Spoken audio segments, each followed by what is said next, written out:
Saludos, Ay, gracias, Jorge. bienvenidas y bienvenidos a la charla del compañero Ricardo Mariani y los Cofradías Negras y Naciones Africanas en Puerto Rico, performances afro-católicos y júbilo soberano.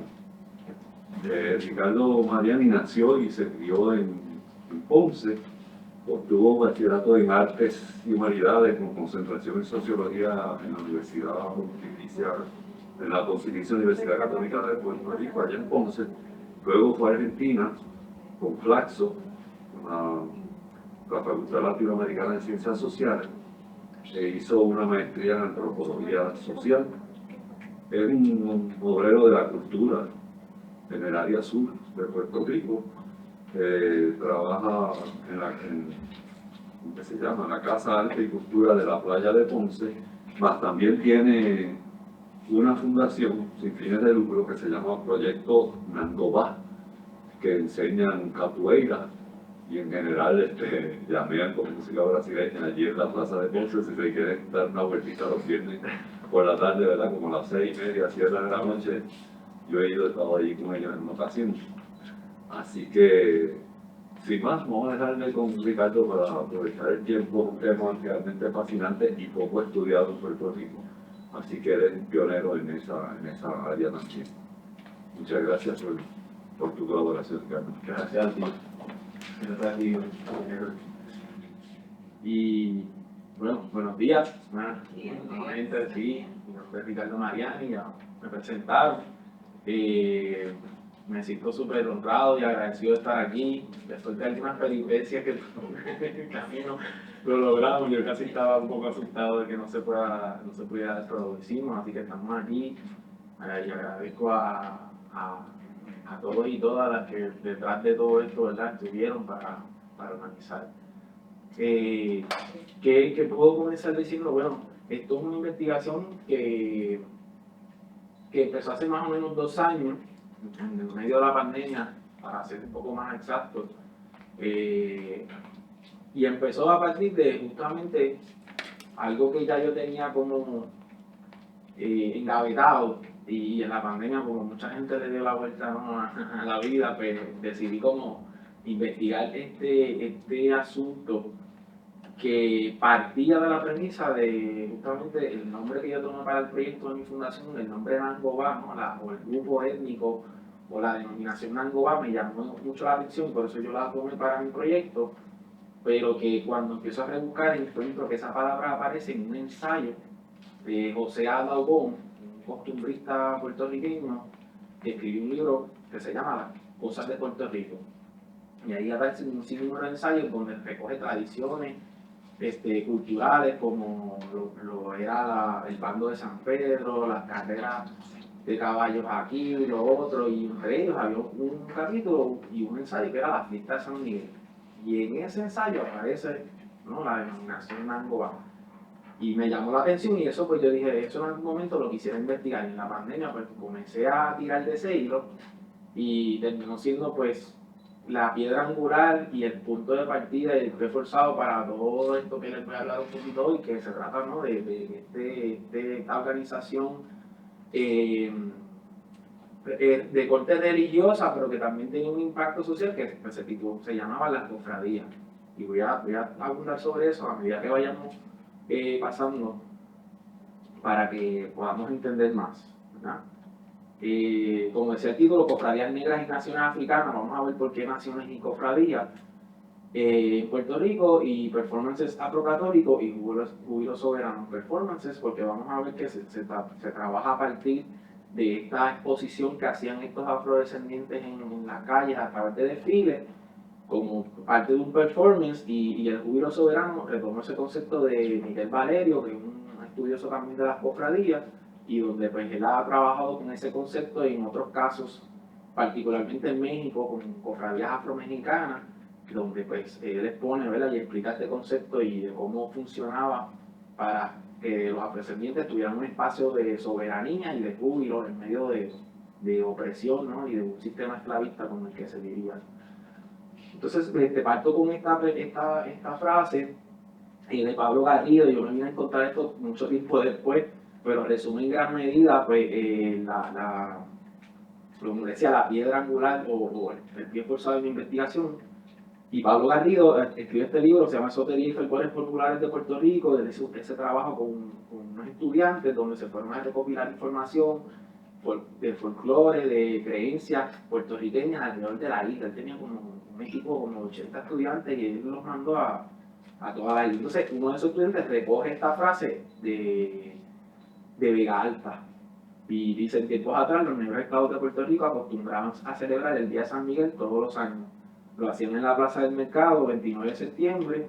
Un negro y una negra se disfrazaban de rey y reina, respectivamente. Los demás negros usaban otros disfraces, todos bailaban y fiestaban al compás de la bomba. ¿Qué sucede? Que pareciera ser que la fiesta de San Miguel fue una fiesta bastante importante, y lo vamos a ver a lo largo de la presentación porque hay varias referencias sobre eso, y por eso fue que yo empecé a encontrar información a partir de eso, ¿no? A partir de la fiesta de San Miguel. Pero tirando de ese hilo, pues empecé a encontrar otras cosas. Y bueno, dentro de esas cosas me detengo a estudiar un poco lo que son los estudios afroatlánticos. Yo desconocía eso, pero cuando empiezo a entrar, empiezo a encontrar mucha literatura acerca de las cofradías justamente en diferentes partes de lo que es el Atlántico o el Afroatlántico, que esto es una concepción, ¿no? Una idea donde el Atlántico, ¿verdad? De ambos lados, o sea, Europa, África y lo que es las Américas, pues había unas conexiones que se vivían casi contemporáneamente, no era que vinieron después, sino que al mismo tiempo ocurrían cosas, y pues estos estudios afroatlánticos lo que hablan es que hay unas conexiones y que se tejieron posiblemente desde mucho antes. Y una de las cosas que estos estudios afroatlánticos ponen la atención era este hecho histórico que fue la conversión independiente del Reino del Congo cerca de los 1500. Porque esto fue bien importante, porque el hecho de que el Congo, el Reino del Congo con K, en ese momento que agrupaba lo que es el Congo y Angola, lo que es hoy en día el Congo y Angola, pues esa conversión independiente del Congo pues resultó ser un punto de inflexión, porque no fue que fue por la fuerza o digamos a manera de conquista. Los portugueses todavía estaban adentrándose todavía en esos territorios, pero no estaban muy inmersos. Así que fue bien interesante porque quienes empezaron digamos, a llevar este catolicismo pues fueron los misioneros, y especialmente los misioneros jesuitas. Y en ese momento el rey del Congo, que se llamaba Alfonso V, creo que era, si no recuerdo, pues, él decide convertir el reino del Congo al catolicismo y manda a una élite de personas religiosas a España, digamos, a Europa, a formarse en lo que es el catolicismo, y ellos vuelven y hay todo como digámoslo así, un plan por parte del Reino del Congo de convertir al catolicismo a los congoleños en ese momento, ¿no?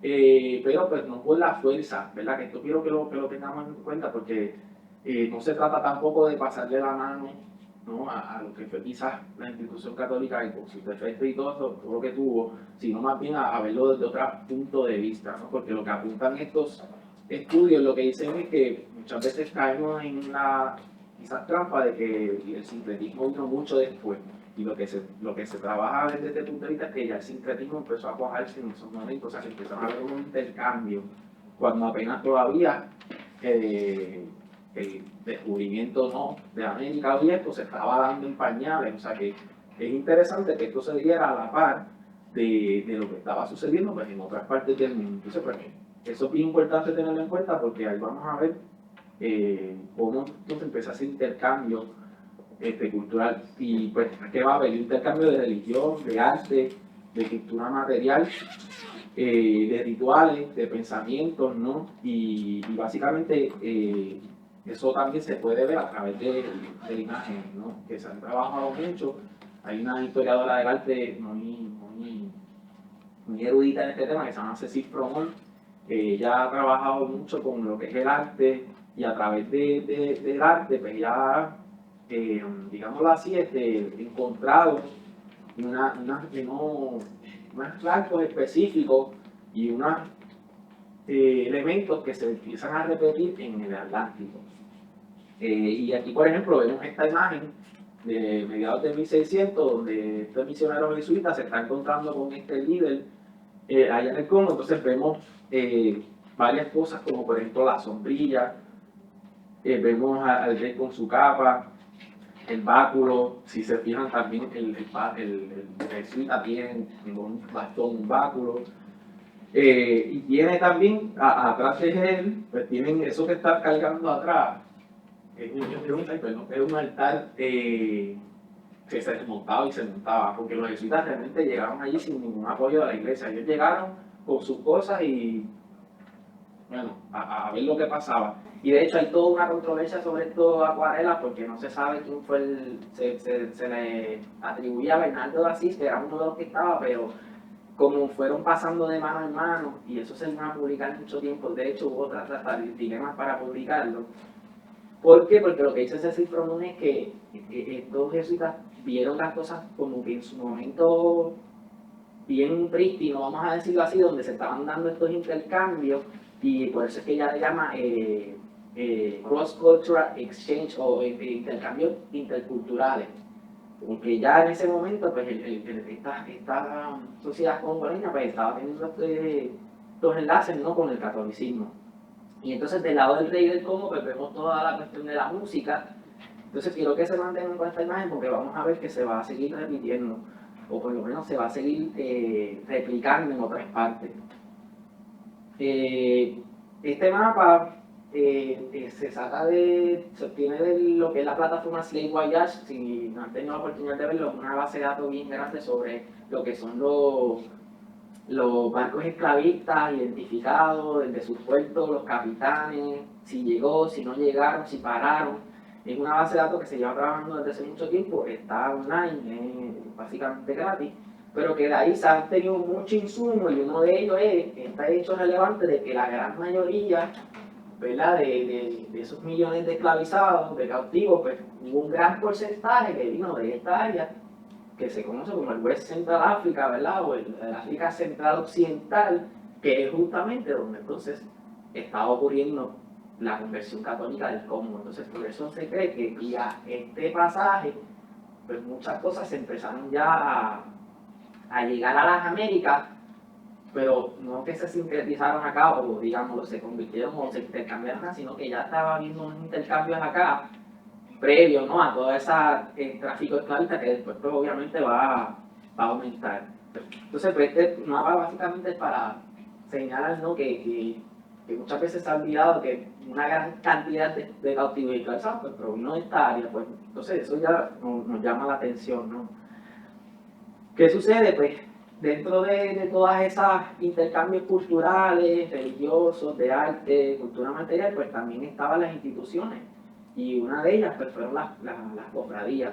Las cofradías es una organización que existe desde la Edad Media en Europa, básicamente en la península ibérica, y básicamente surgen a través de la iglesia, porque era una manera de mantener, ¿verdad?, los grupos, en este caso, pues, racializados o étnicamente, los tenían agrupados, y las cofradías le permitían a ellos pues un espacio donde servía, la cofradía sí servía para transmitir el catolicismo, pero también servía para que ellos tuvieran cierta manera de subsistir, digámoslo, porque por ejemplo se recolectaban limosnas, las cofradías recolectaban limosnas, hacían actividades, algunos dicen que eran sociedades de auxilio mutuo, muchas estaban organizadas bajo gremios, otras tenían siempre a un santo como una devoción, y mantenían como que festividades en su honor todos los años.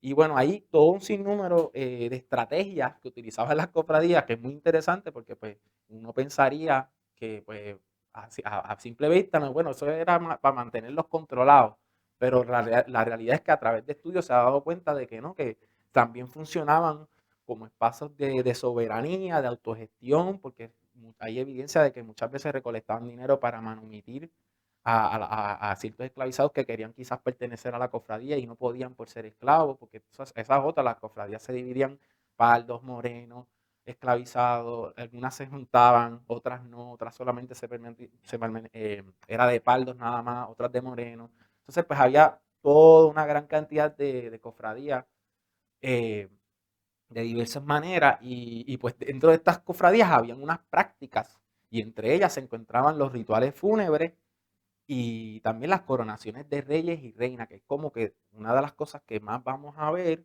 repetida y que ya vieron que pues parece que en Puerto Rico pues se daba, porque tenemos la frase de la de San Miguel, ¿no? Que se coronaba un rey y una reina. Así que esa era una práctica que se veía constantemente dentro de las cofradías. Y ahí hay todo un debate porque algunos dicen que, pues, que eso es simulando los reinados, los imperios de Europa, pero entonces hay otros que dicen no, más bien quizás están simulando los de África, porque ya en África existían esas formas digamos, de organización, sí, de mantener, digamos, la figura del rey y todo esto, pues ya como que existían, ¿no? Y hay todo un debate entre esas, hay una puja que no se ha terminado de resolver, si es de uno o lo otro, otros dicen que a lo mejor pudo haber sido las dos cosas, bueno, en fin. El punto es que es muy importante la coronación de reyes y reinas porque se da constantemente. Entonces, me detengo en los rituales fúnebres afrocatólicos porque dentro de la investigación, cuando empiezo a buscar, encuentro una referencia de Fernando Picó en una revista del Instituto Cultural del 74, creo que era, donde habla de un ritual fúnebre. Pero antes de esto, quiero detenerme aquí rápido, se me olvidó esta imagen. Esto es en Brasil, en los 1700 y se titula A Black King Festival. Y esto fue Carlos Julião, que fue un, un artista que fue contratado por el imperio brasileño en ese momento para que fuera por Brasil y como que, ¿verdad? Pintara o dejara plasmado ciertas realidades. Entonces él se encuentra con, de hecho hay varios acuarelas de esto.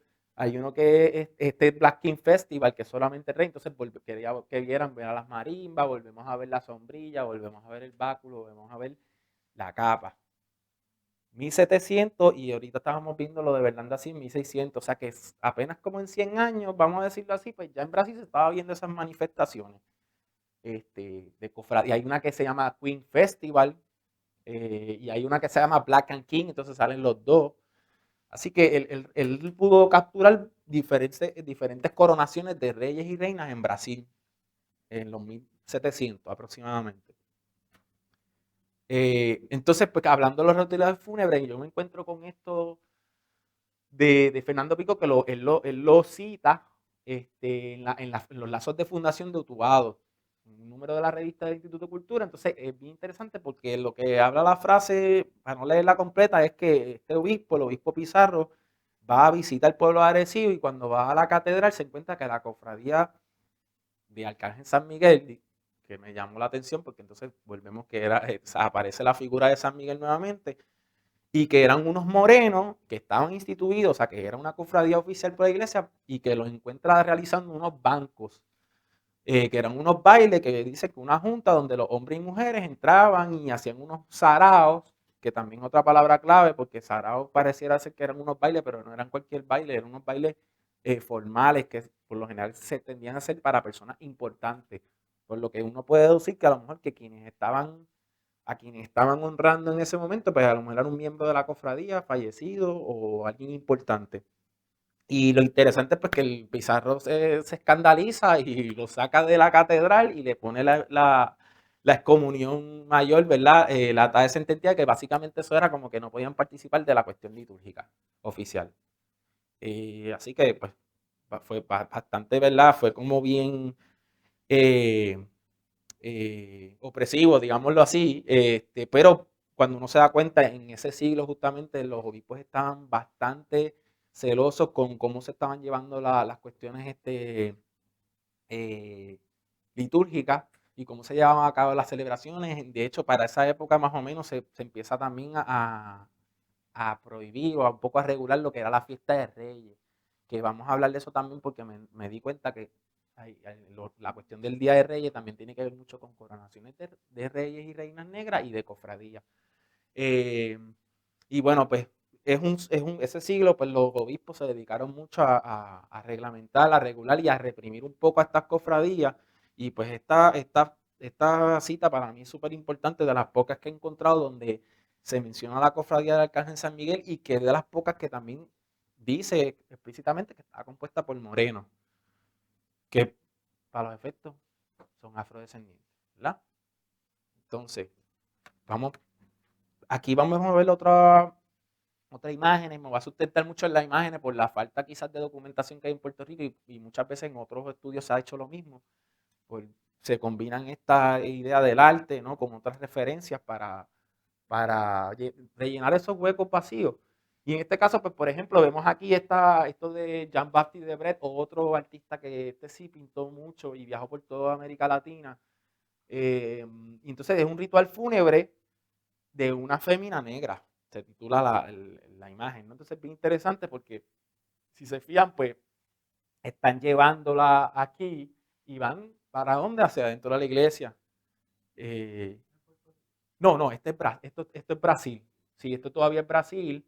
Y esto es en 1834 al 39, que se cree que es que estuvo Jean-Baptiste Debret, porque realmente él se publicó un libro que se llama El viaje pintoresco por Brasil y hay un montón de estas imágenes de diferentes índoles, pero a mí me llama mucho la atención esta porque pues justamente esta idea de que están, ¿verdad?, entrando hacia la iglesia, algo que todavía ocurre en Brasil porque existe lo que se llaman las congadas, que hasta cierto punto pues son una reminiscencia de lo que fueron las cofradías y continúan y llevan a cabo estas celebraciones dentro de las iglesias de Brasil. Todavía se pueden ver hoy en día, es bien interesante porque tú ves la misa pues católica en todo su formato, pero ves a todos estos afrodescendientes tocando música yeshá y música pues, de raíces africanas, ¿no? Así que es bien interesante porque eso ahí te deja entender, ¿no? Brasil es un caso excepcional. Después de África, Brasil es el país con más población afrodescendiente, así que estas prácticas, por más que se ocultaran, nunca iban a ocultarse, se iban a salir flotando siempre. Así que, y así efectivamente salieron flotando y hasta el día de hoy. Así que pues, es bien interesante que más o menos que esos rituales se daban también pues, en otras partes de América y que pues es lo que señalan mucho los estudios afroatlánticos, es esas conexiones, ¿verdad? Que al mismo tiempo que se daba en Puerto Rico algo, vamos a verlo ya mismo, se daba en Brasil. Y pues uno se pone a pensar de dónde vino todo eso, pues hay que quizás pues rebuscar, ¿verdad?, lo que estábamos hablando, ese trasfondo histórico con el Congo y el catolicismo allá. La fiesta de San Miguel, el Día de Reyes, son dos de las fiestas que yo entiendo que tienen una marca y una presencia afrodescendiente bien fuerte en esos siglos pasados, que quizás hoy se nos hace difícil verlo, pero parece ser que en tiempos antes no era así, sino que al contrario, era más que obvio que la presencia de afrodescendientes estaba bien latente en estas fiestas. Menciono lo de la racialización y el racismo porque vamos a ver ahora con todas las citas que voy a empezar a mostrar que obviamente pues estamos en un momento donde la racialización y el racismo estaban en su apogeo y pues hay muchas crónicas o citas que tienen como cierta prejuicio racial, ¿no? O de manera despectiva hablando de estas cosas, así que pues hay que leer entre líneas un poco. Vamos a ver que entonces hay un salto por lo menos del siglo XIX, casi no he podido ver protagonización de las cofradías, sino más bien de las naciones. Y voy a abundar más en eso ya mismo, pero ahí hay teorías diferentes. Una es porque pues, la iglesia empezó a reprimir mucho a las cofradías, le empezó a quitar poder y se cree que empiezan a surgir las naciones como una manera de mantenerse en el mapa, pero sin tanto control por la iglesia. Porque las naciones, al ser naciones, pues ya no dependían de la iglesia, pero las cofradías tenían que estar reglamentadas bajo la iglesia. Entonces, vamos a seguir hablando de eso, pero, y nada, la cuestión de que en estas ambas fiestas había música y la música que predominaba era la bomba. Así que eso es bien interesante porque mis investigaciones lo que también señalan un poco que en estas fiestas como que la presencia de la bomba era fundamental, o por lo menos tenía un protagonismo. Entonces, ahora vamos a entrar de lleno más a lo que son las fiestas y no tanto la cofradía. Pero yo he visto que a pesar de ese sesgo hay como una relación que vamos a ver, o voy a tratar de yo, ¿verdad? Mostrarles que sí hay ciertas conexiones entre lo que era la cofradía y la fiesta, aunque a simple vista no se vea.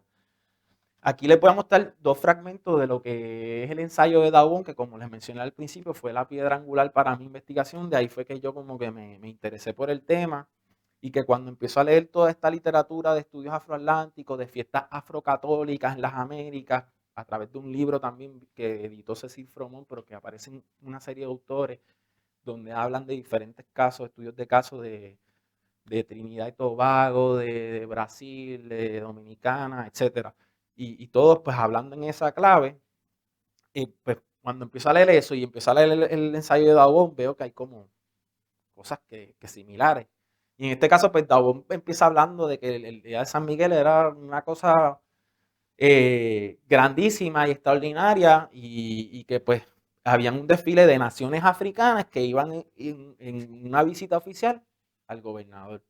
Así él básicamente empieza el ensayo con esa frase, que pues vamos a ver también en él un sesgo bastante, pues, digamos, racista y despectivo, pero que al mismo tiempo, pues, para mí me da unas claves, ¿verdad? Y lo que yo he intentado hacer es eso un poco porque el libro de Dawón está catalogado como raro, está dentro de los libros raros y nunca se ha tomado como quizás una fuente seria porque era un costumbrista que escribía lo que veía y pues no podemos saber en qué medida lo que escribía era real, pero al compararlo con otros estudios casos, ahí te das cuenta de que lo que él estaba describiendo quizás sí, en cierta manera, es real.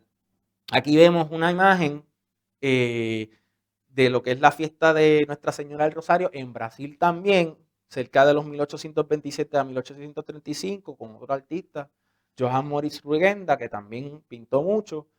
Y nada, aquí vamos a ver bien interesante porque Daubon en su ensayo habla de bandera, empieza a describir al rey, dice que tiene un sombrero de 3 picos, que si anda con unas plumas, que si tiene un uniforme, y lo describe de una manera bastante detallada, y describe la reina también.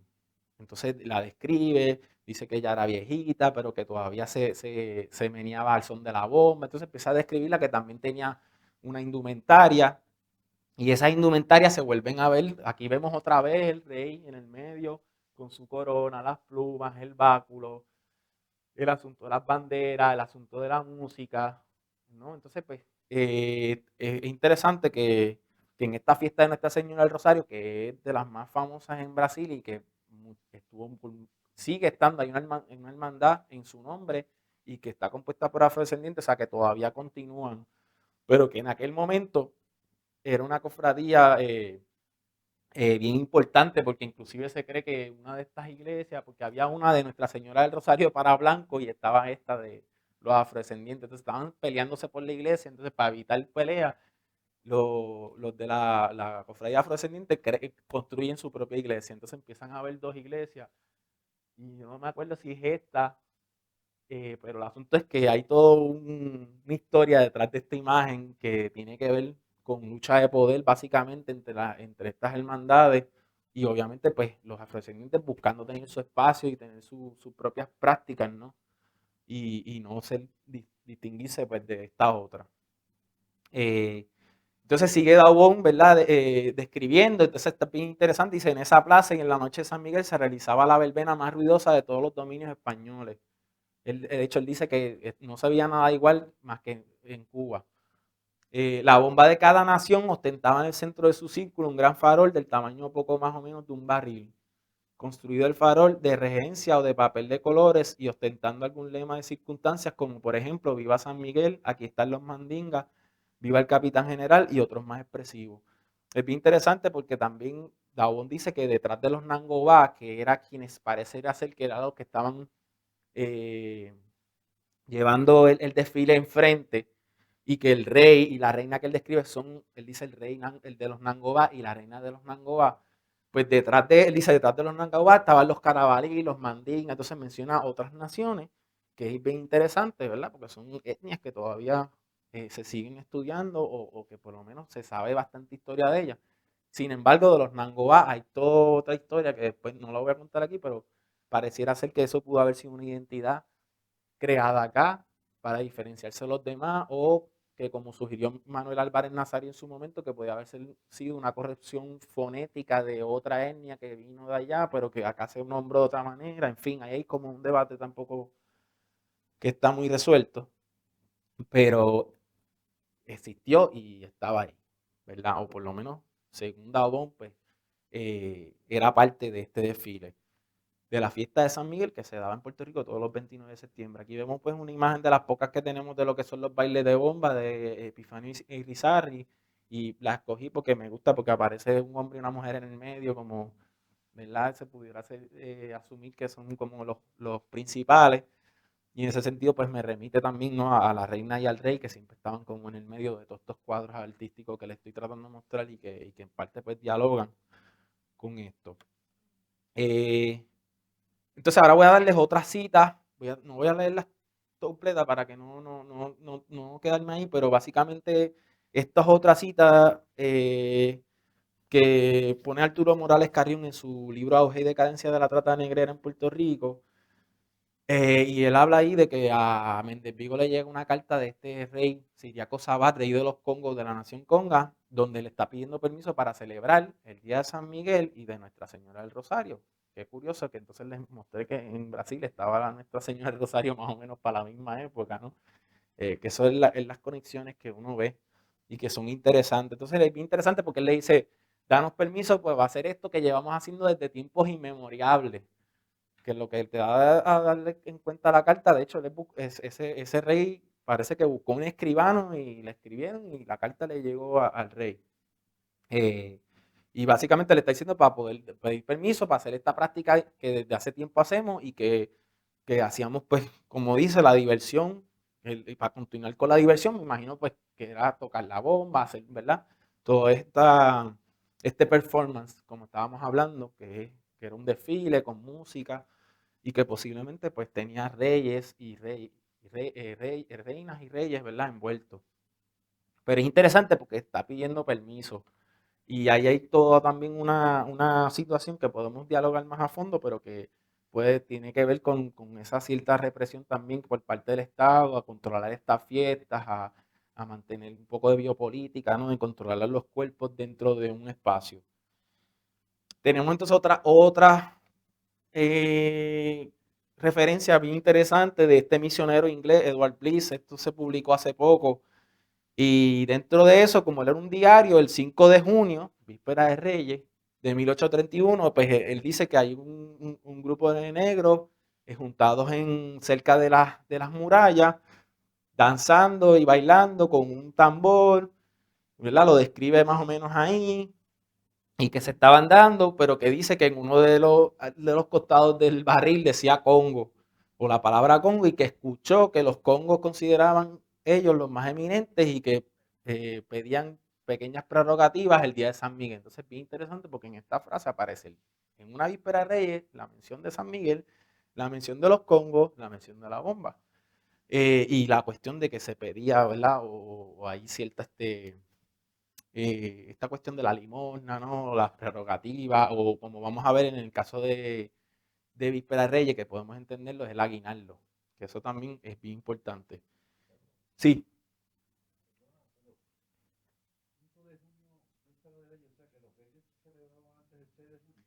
Pues hay todo un...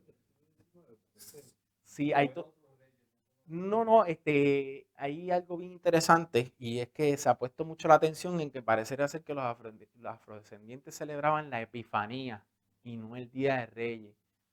Y eso tiene toda una lógica que después la leí de Fernando Picó, que es que dice que como los días de Navidad y todos estos días previos, los esclavizados tenían que estar trabajando para los amos y no tenían tiempo para celebrar la Navidad. El día que celebraban la Navidad, o por lo menos podían salir y disfrutar, era en las vísperas, y no el Día de Reyes, el 6.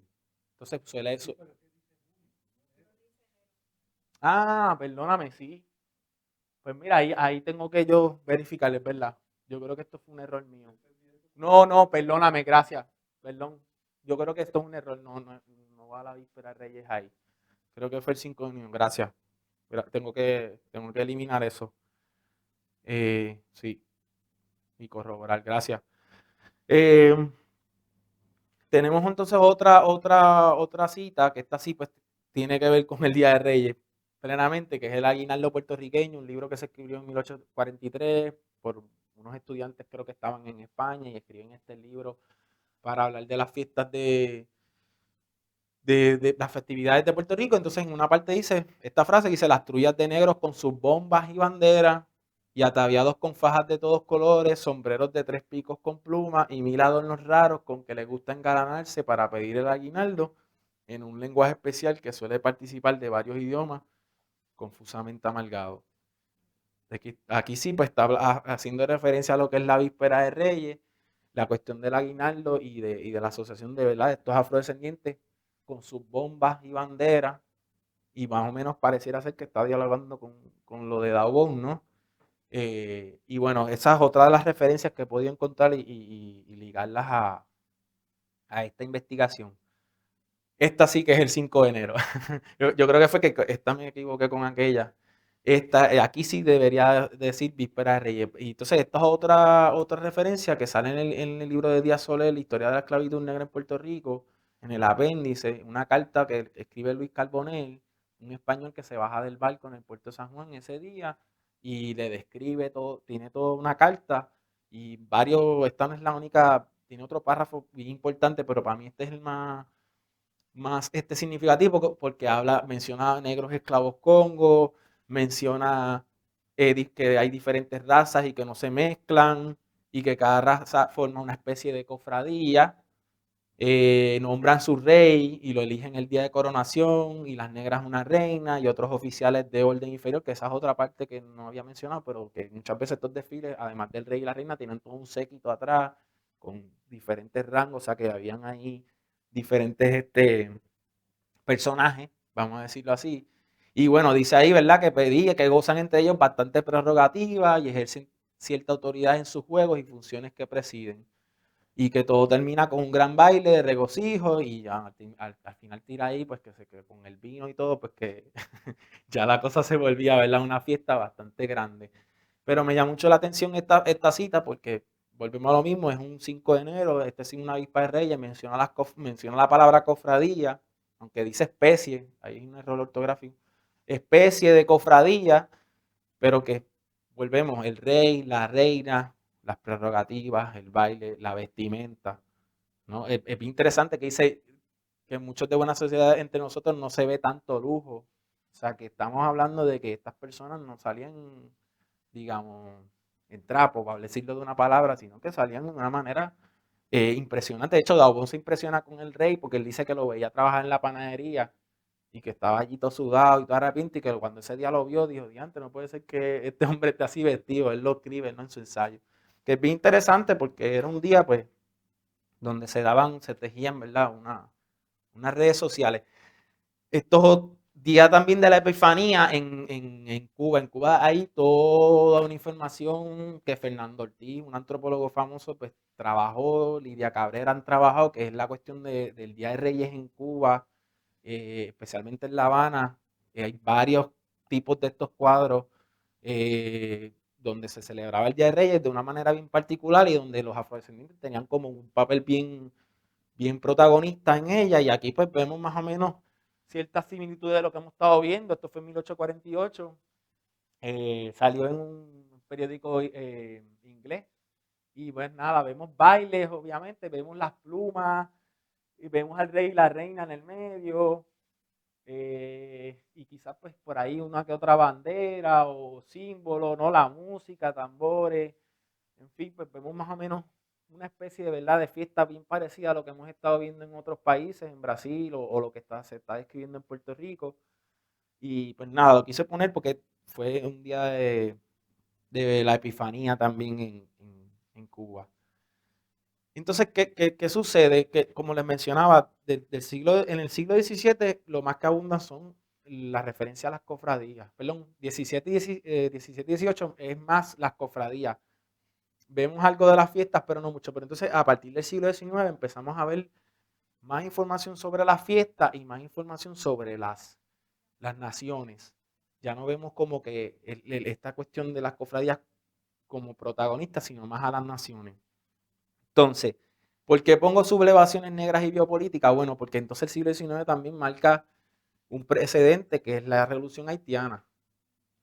Eso, para los que, ¿verdad?, han leído sobre eso, pues eso tuvo un impacto, ¿no?, en el Caribe y en América, en donde pues entonces los gobiernos se pusieron un poquito más alerta y empezaron a controlar más a los esclavizados, a hacer reglamentos como el de Miguel de la Torre, y empezaba a ver como toda esta preocupación de este miedo a una sublevación o a una forma de resistencia por parte de los esclavizados. Entonces, pongo estas fechas porque en 1812 hubo una conspiración que fue la conspiración del Día de Reyes, que iba a ser un Día de Reyes, que se dio porque en las Cortes de Cádiz se regó el rumor de que iban a liberar a los esclavizados. Entonces, de allá vino alguien, lo dijo en Puerto Rico y se regó el rumor. De hecho, hay un artículo bien interesante sobre eso que se llama Negro sobre Blanco, de Antonio Pinto, donde él lo pueden buscar, está en Caribbean Studies, está yo lo conseguí online. Entonces él apunta que esa conspiración inclusive estuvo bien vinculada a la coronación del rey Henry Christophe en 1804, en 1812 por ahí, o 9, no recuerdo bien, pero y lo ata a la rebelión de Aponte en Cuba, que también fue un intento de rebelión que se iba a dar a través de los cabildos.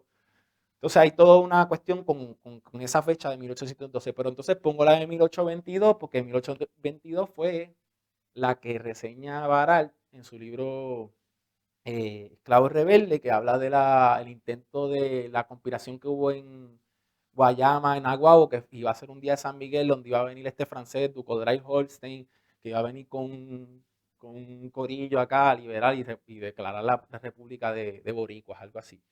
Y claro, pues se iban a utilizar los esclavizados el día de San Miguel porque ese día caía domingo, o sea que lo tenían libre, más encima era el día de San Miguel. Entonces el día de San Miguel aparece como esa excusa o ese día predeterminado para la sublevación, ¿no? 1826, ¿por qué pongo la 1826? Porque aunque no tenga que ver con San Miguel, es esa la conspiración de Ponce que empezó con un baile de bomba.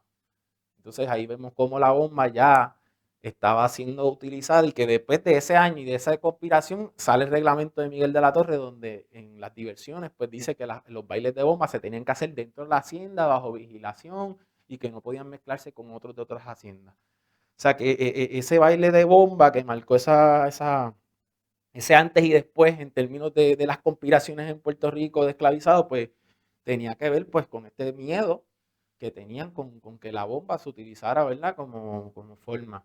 Y 1868, el Grito del Ares, para quienes no sepan o si sabían, iba a ser un día de San Miguel, iba a ser un 29 de septiembre, lo que pasa es que se tuvo que adelantar por todos los planes.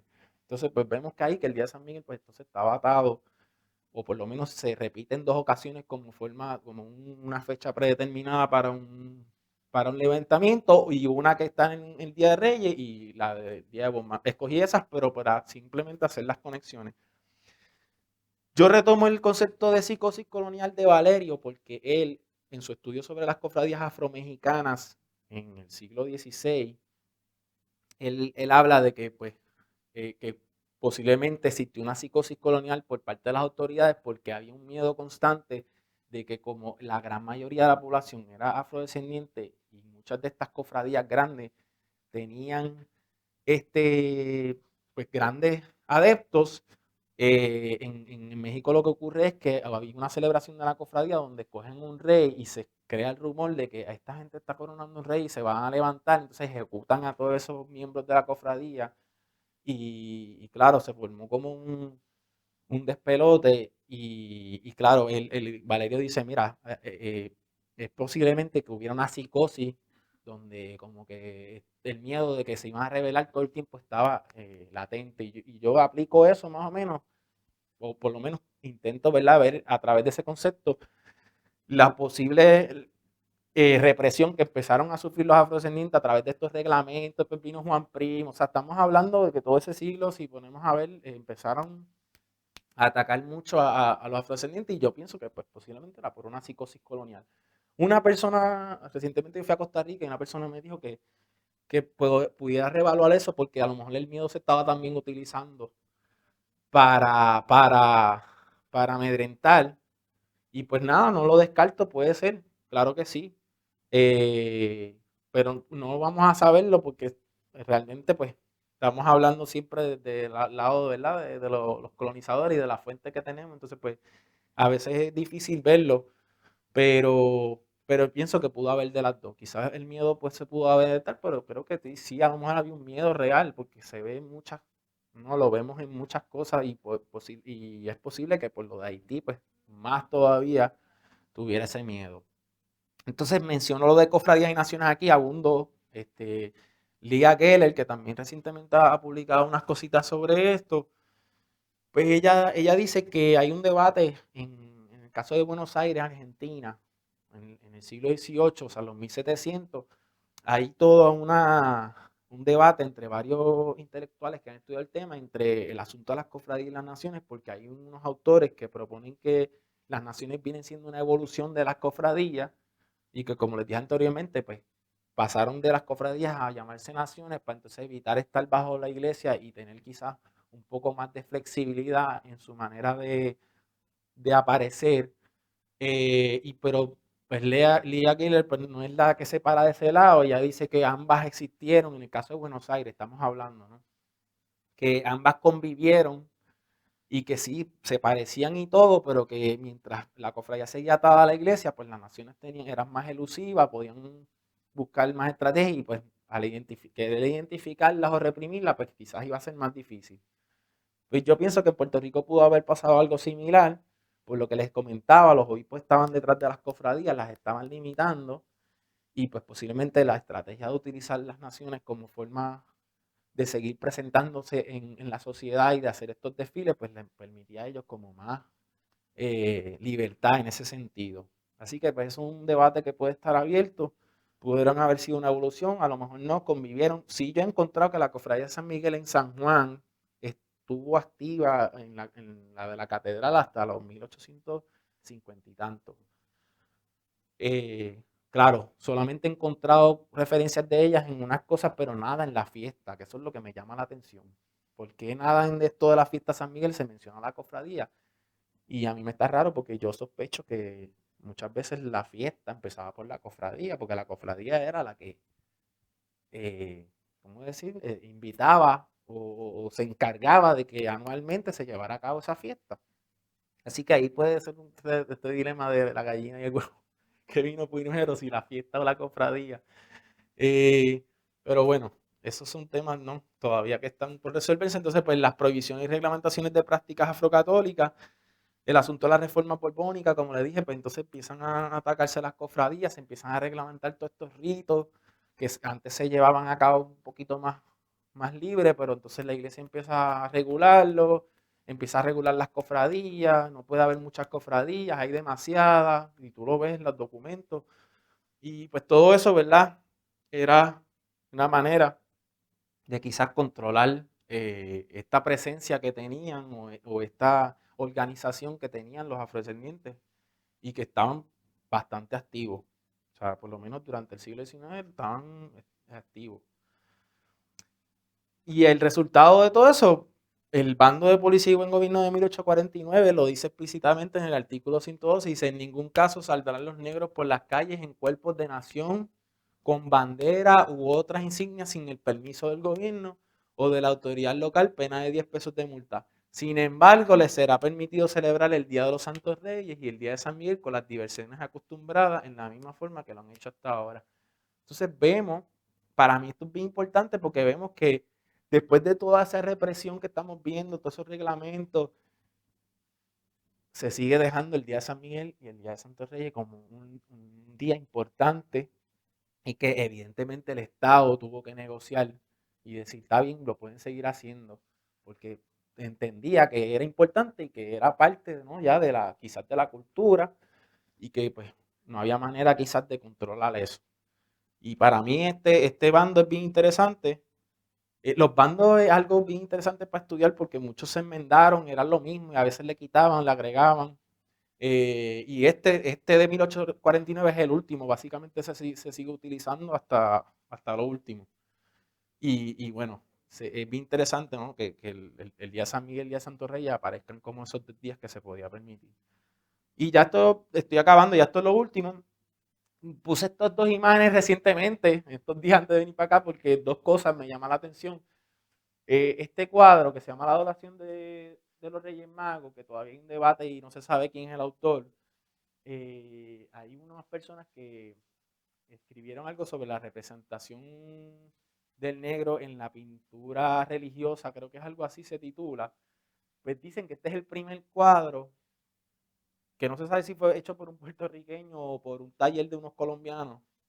Hay todo un debate de eso, pero es bien interesante porque lo ponen como el primer cuadro donde aparece una figura de un afrodescendiente. Entonces, el análisis que han hecho de él es que es interesante porque la persona afro aparece en el mismo medio, aparece iluminada por el sol y está directamente, ¿no? Como la centralidad del encuadro es como bien interesante y eso es como que lo que han estudiado, que se nota que ya desde ese momento pues la presencia del afrodescendiente era importante. Inclusive, yo he encontrado que hay una autora italiana que habla de mucho del arte religioso y dice que la adoración de los Reyes Magos fue la primera fiesta o la primera, digámoslo así, donde el afrodescendiente empieza a tener un rol importante, era la adoración de los Reyes Magos porque aparecía como un rey. Y eso le dio insumo a muchos afrodescendientes que estaban llegando a la península ibérica para sentirse identificados y que pues a partir de ahí pues también la epifanía, por eso es que la epifanía y el Día de Reyes se tiende a volver bien importante para los afrodescendientes porque marcaba este día, ¿no? Y nada, quise poner este cuadro porque eh, se asume que es el primer cuadro donde se presenta un afrodescendiente en la pintura religiosa en Puerto Rico y este cuadro es de 1600 algo, creo que es parte de la colección del Santuario de Hormiguero, que ustedes saben que esa es una de las catedrales y capillas más antiguas que, que tenemos. Y entonces pues puse esta porque también es de los pocos artes que tenemos, aparte de lo que son las tallas de santo, que también pues no las quise poner aquí porque eso abunda, pero pues, si ustedes se fijan, la talla de santo aparece mucho también el San Miguel y los tres Reyes Magos dicen que esos son los que más se han tallado. Eh, y este cuadro es de Rafael Tufiño y me llamó mucho la atención porque esto fue para un programa de Navidad del 74 y pues aparece San Miguel en el medio, medio moreno, que llama la atención, aparece elementos de la música, ¿no? Acá al lado y lo más que también a veces he resaltado es que esta cuestión de la balanza de San Miguel es bien particular de nosotros y que Teodoro Vidal, un estudioso de esto, ha dicho que pues por lo general San Miguel se presenta con una balanza en Puerto Rico y era porque San Miguel aparece en la Biblia dos veces, cuando lucha contra Lucifer para sacarlo, ¿no?, de la tierra, pero aparece también al final del Apocalipsis, porque según las escrituras, pues dice que cuando que vino el Apocalipsis, San Miguel iba a pesar las obras buenas y las obras malas que tenían cada uno y a ver si entonces cada uno, el que pasara por esa prueba, pues entonces podía subir al cielo.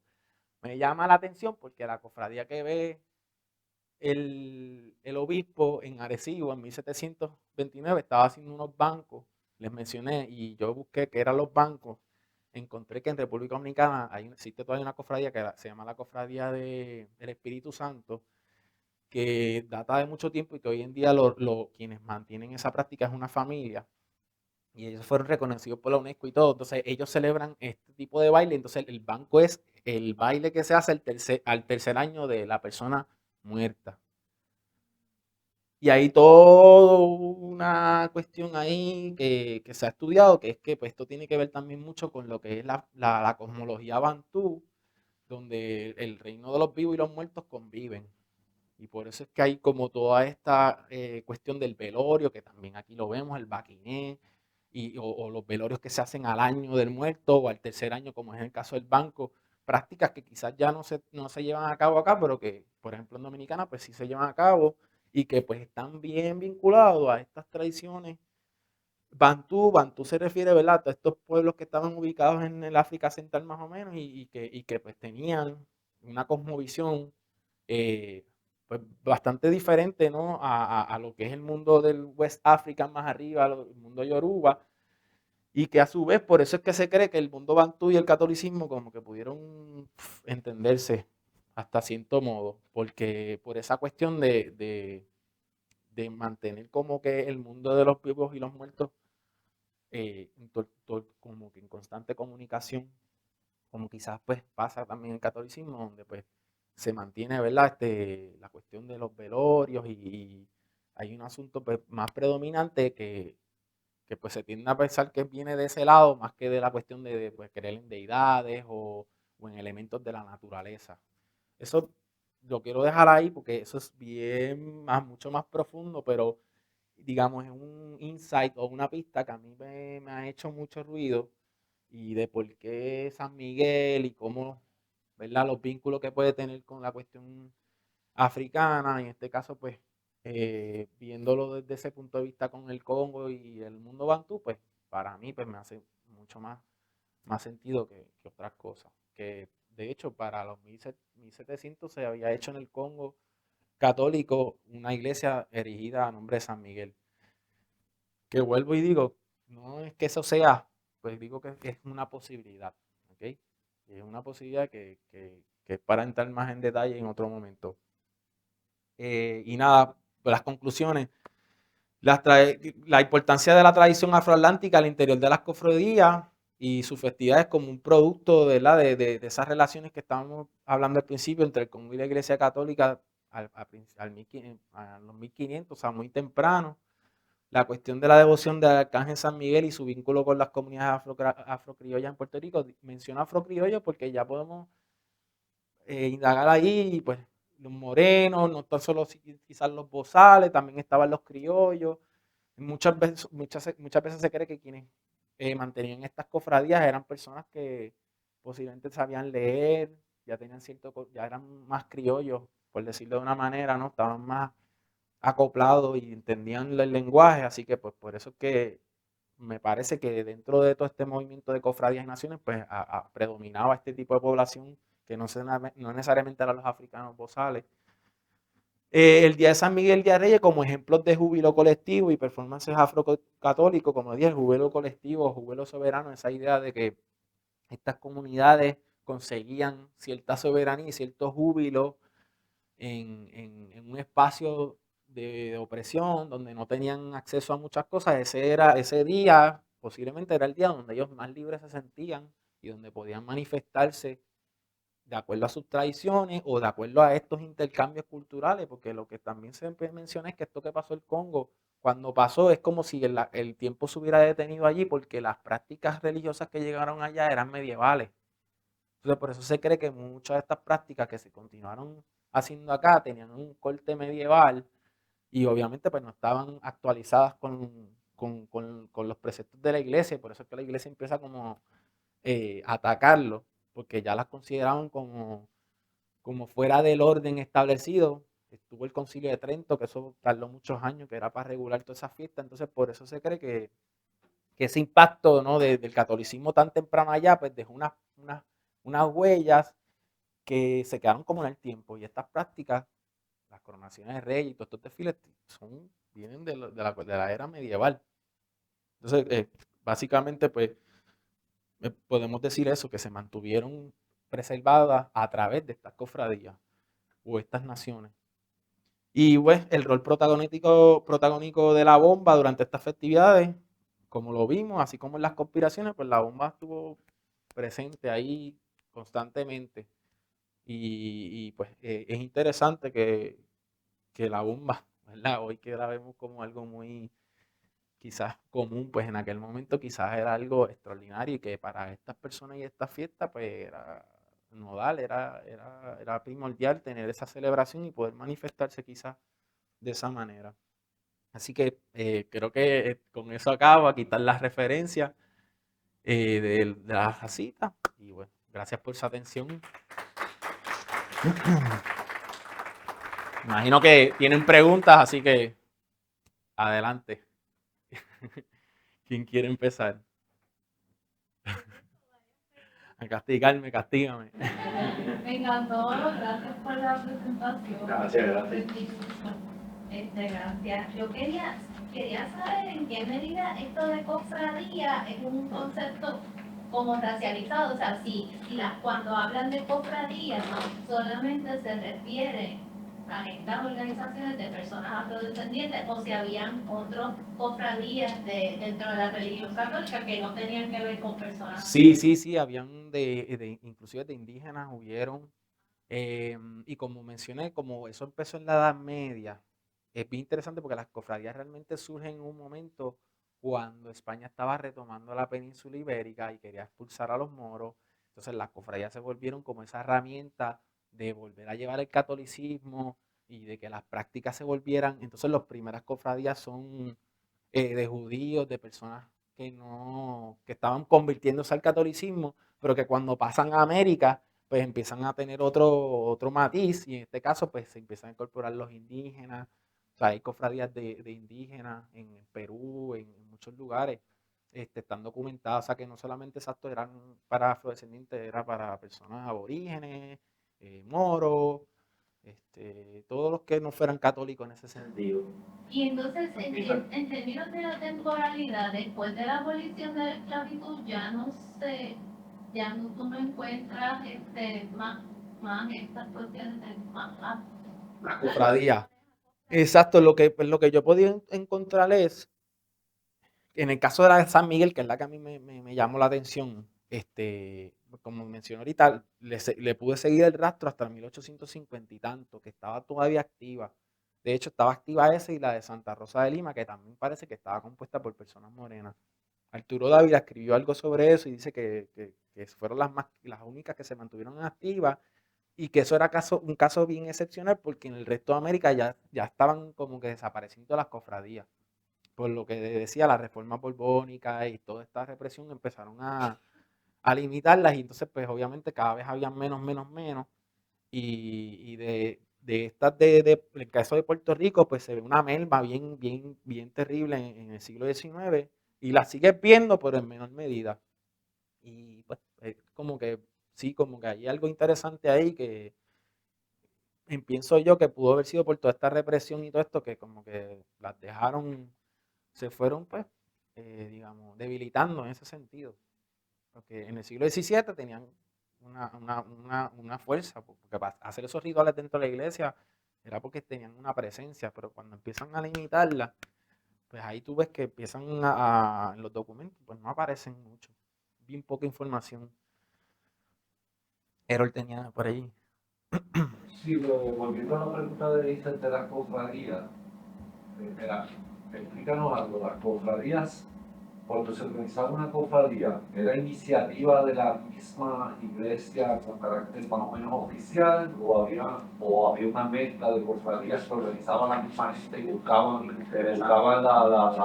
¿verdad? La aprobación de la iglesia? Interesante. ¿Cuál es la diferencia entre cofradías y estamentos? Ok.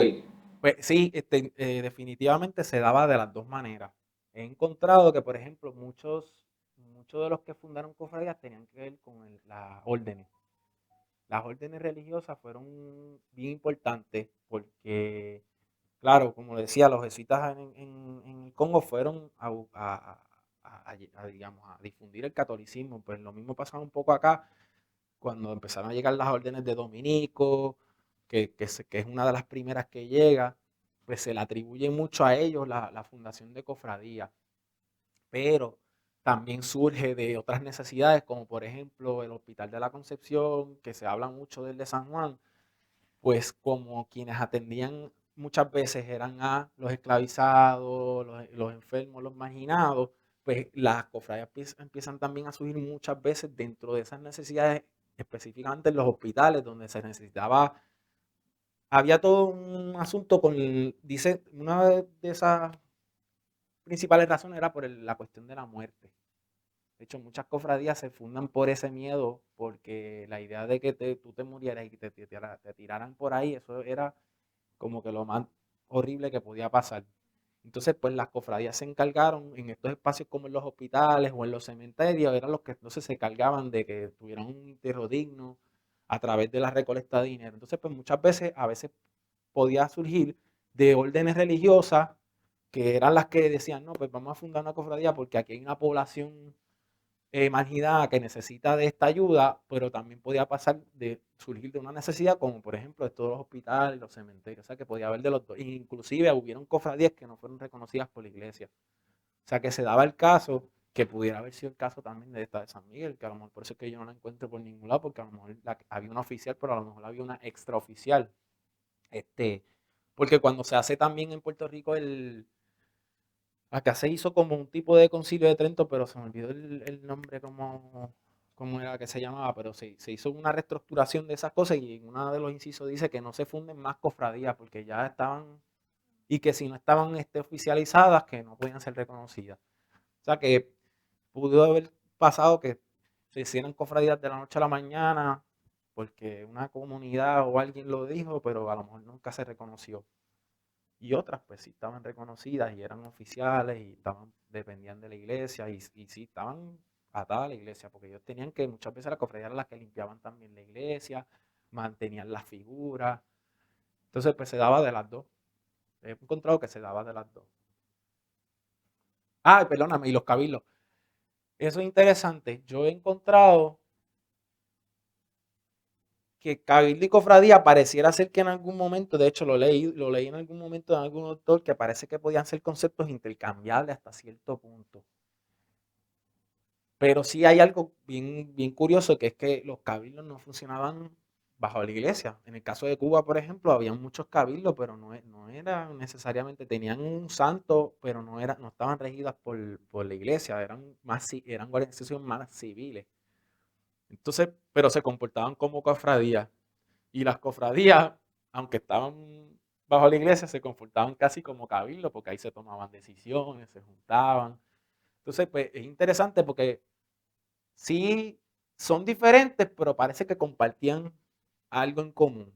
Por ejemplo, en caso de Cuba, que es como yo diría que es como el espejismo entre nosotros, allá casi no hay cofradía, allá lo que abundaban eran los cabildos. Era al revés. O sea, si tú buscas, y Fernando Ortiz, esta gente habla más de los cabildos, el cabildo de Abacuá, el cabildo de Lucumí, el cabildo aquel. Entonces parecería ser que los cabildos tenían mucha más presencia en Cuba, y en cambio en Puerto Rico, pues yo no he encontrado de cabildos nada, he encontrado siempre de cofradía. Pero hay autores que sugieren que, pues, que a veces hasta en algún punto en la literatura, cuando se hablaba de cabildo y cofradía, era casi como hablar de lo mismo. En aquel momento, ¿no? Cuando se escribía sobre ese asunto. Pero es interesante porque también hay mucha información sobre los cabildos también. Agradecerte primero, ¿verdad?, por la presentación que por fin se cumplió. Tengo dos preguntas. Primero, con respecto a si hay distinción en lo que has encontrado en la literatura con respecto a las mujeres, porque vi una de las imágenes de Brasil donde destacaba a las mujeres. Si había algún rol en específico dentro de las cofradías o dentro de lo que eran las fiestas, y si hay alguna documentación sobre los procesos de cimarronaje también relacionados a las mujeres. Y segundo, es que recientemente estuve en Nueva Orleans. Y no sabe. El Congo Square. Exacto. Y entonces, Sí. algo que se me grabó fue cuando nos trajeron que eso era el norte del Caribe, y realmente era el norte del Caribe, cuando uno viene a ver cómo con ver, ¿verdad?, diferentes sectores y de aquí del Caribe, y se nos quiere pintar como parte de Estados Unidos, pero es el norte del Caribe. Definitivo. Y entonces mi pregunta es si tú ves vínculo con todo esto y con Nueva Orleans. Sí. Yo lo veo con las prácticas que tú has descrito y lo que Sí. yo vi ahí. No, definitivamente no estás diciendo nada que no esté ya inclusive hasta comprobado. Hay varios autores, Michael Iyanga y Jerome de Wolf, han estudiado mucho el asunto de New Orleans. Y primero que dicen que la fiesta empezó, o sea, cuando empiezan las fiestas de allá, el Mardi Gras y todo eso empieza después de la víspera de Reyes. Ahí tienes una clave. La otra es los desfiles como lo hacían, que también se acogían un rey, y hay toda una historia de un rey allá que fue bien famoso, el chief no sé qué, que se ponía todos unos plumajes, que era como una indumentaria casi más aborigen, pero también con elementos europeos. Así que definitivamente, o sea, New Orleans es parte clave de todo este andamiaje, vamos a decirlo así, afrocatólico, porque la cuestión es, no hay que ver como que el catolicismo era algo impuesto, sino que fue que lo tomaron como un vehículo para manifestarse. Entonces, en el caso de New Orleans se ve bien explícito en el Congo Square y en muchos, se ha estudiado bastante y sí hay conexiones posiblemente quizás no de cofradías, pero cuando salía un desfile había un rey, una reina, o sea, como que es la cuestión del performance que se repite. A veces no tenía que ser bajo la misma estructura, pero el performance como que tiene esas características que se repiten en New Orleans es bastante. Y está estudiado. Y sí, forma parte como de ese rompecabezas. Y muchas veces, exacto, vemos como New Orleans por allá y eso es casi el Caribe, o sea, es una parte del Caribe casi. Y pues, las costumbres y muchas cosas allá que he escuchado. Las casas dicen que se parecen mucho a las de acá, las coloniales. Pero sí, entonces con respecto a las mujeres, pues he encontrado que sí, que definitivamente en las cofradías las mujeres tienen un rol bien importante, no tan solo por la cuestión de la figura de la reina, pero también existía la figura del mayordomo, que podía ser también, podía ser hombre o mujer, y el mayordomo era quienes básicamente como que tendían a tener la primera y última palabra, porque el rey era una figura como más simbólica, pero el mayordomo era como quien estaba entre medio. Y entonces las mujeres aparecen mucho en ese rol, aparecen obviamente la reina como mencioné, y siempre pues, he encontrado que siempre había mujeres dentro de lo que era la cofradía, había una presencia en la mujer en algún tipo de rol. Ya se fuera por ejemplo, como tesorera o, o como dije, mayordomo, porque habían varios rangos, ¿no? Y sí, como que por lo menos he encontrado que la mujer siempre ha estado ahí. En cuanto al cimarronaje, eh, Miguel Valerio dice algo bien interesante que como que a mí me gustó mucho, que él dice que una opción este, diferente, digamos, al cimarronaje confrontal de salir y escapar, que una manera de cimarronaje era hacer estas cofradías, que eran espacios como de un cimarronaje de otra manera, pero que podían servir de esa forma, porque como les mencionaba ahorita, pues de ahí se recolectaba dinero para liberar, pero también si caía alguien enfermo lo curaban, si moría, se quedaba viuda la mujer, la ayudaban económicamente. Entonces hay mucha evidencia de que las cofradías eran una forma de cimarronaje también, de darle la vuelta un poco al sistema de otra manera y no hacerlo tan confrontal, sino como un poquito más sutil.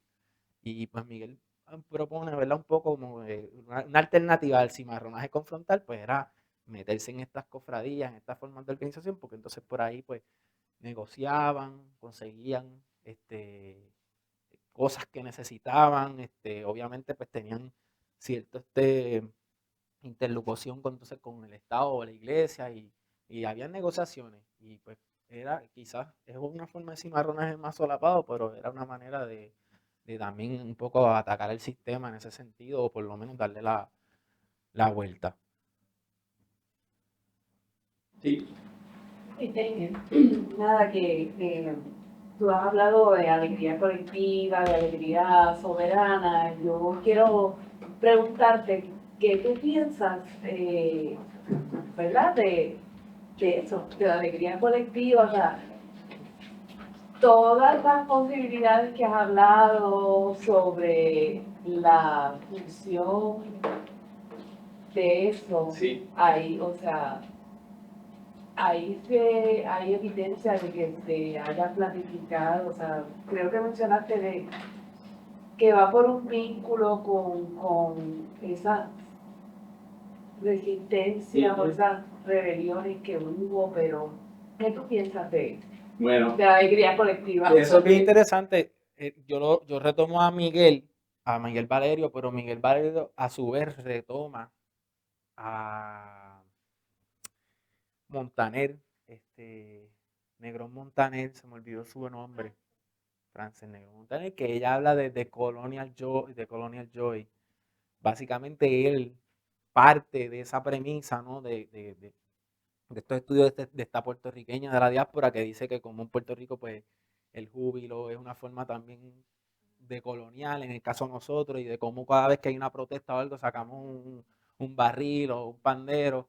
Y creo que pues Miguel lo que hace es darle un poco más, como ella lo usa en un contexto más contemporáneo, pues Miguel viene y lo trae a colación en estos siglos donde existían estas cofradías y que pareciera ser que la fiesta, como era el único momento donde podían manifestar esa alegría, pues que también podía tener esos cortes, ¿no? de resistencia, de decir, no, aquí estamos, nosotros tenemos nuestra propia forma de llevar a cabo estas prácticas y claro, en algunos puntos pues se cree que hubo conspiración.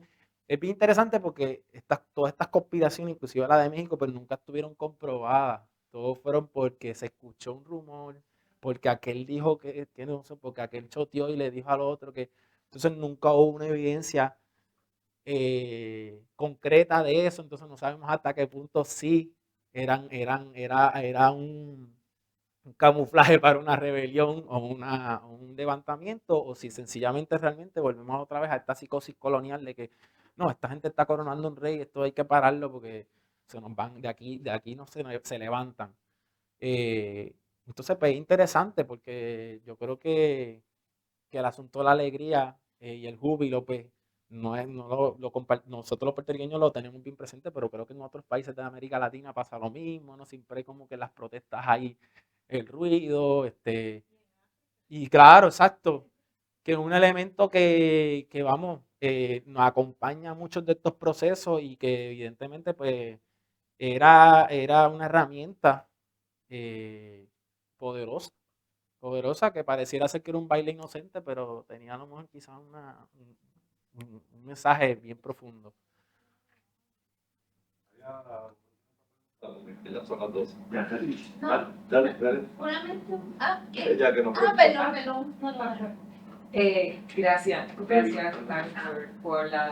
por tu presentación súper interesante y gracias por acordarnos de que los archivos están preñados verdaderamente. O sea, cuando uno piensa que no hay, ¿verdad?, toda esta perspectiva de agencia, de gozo, de tan humano, los archivos siempre nos sorprenden. Así que gracias por resucitar todo esto.